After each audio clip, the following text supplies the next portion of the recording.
एक घने जंगल के पास एक गरीब लेकिन ईमानदार लकड़हारा रहता था। वो रोज जंगल जाता, लकड़ी काटता और उसी से अपना गुजारा करता था। उसके पास कोई दौलत नहीं थी, बस एक पुरानी सी लोहे की कुल्हाड़ी थी। लेकिन उसका दिल बहुत साफ था। एक दिन वो नदी के किनारे पेड़ काट रहा था। कुल्हाड़ी जरा सी फिसली और छपाक सीधे गहरी नदी में गिर गई। लकड़हारा घबरा गया। वही कुल्हाड़ी उसकी रोजी रोटी थी। वो नदी के किनारे बैठकर दुखी मन से रोने लगा।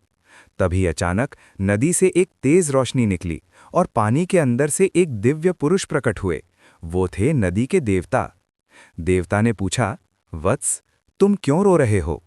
लकड़हारे ने हाथ जोड़कर कहा, महाराज, मेरी कुल्हाड़ी इस नदी में गिर गई, अब मैं कैसे काम करूंगा? देवता मुस्कुराए। उन्होंने नदी में हाथ डाला और सोने की कुल्हाड़ी निकालकर पूछने लगे, क्या ये तुम्हारी कुल्हाड़ी है? लकड़हारे ने सिर हिलाया, नहीं महाराज, ये मेरी नहीं है।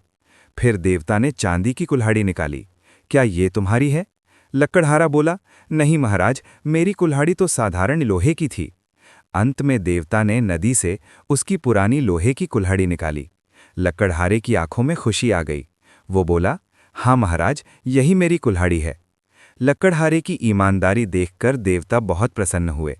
उन्होंने कहा, तुम बहुत सच्चे और ईमानदार हो, इसलिए इनाम में मैं तुम्हें सोने, चांदी और लोहे तीनों कुल्हाड़ियां देता हूं। लकड़हारा खुशी से झुक गया। उसने देवता को धन्यवाद दिया और ईमानदारी के साथ अपने जीवन में आगे बढ़ गया। सीख। इस कहानी से हमें ये सीख मिलती है कि ईमानदारी हमेशा सबसे बड़ा धन होती है। जो इंसान सच के रास्ते पर चलता है, उसे भगवान भी जरूर इनाम देते हैं।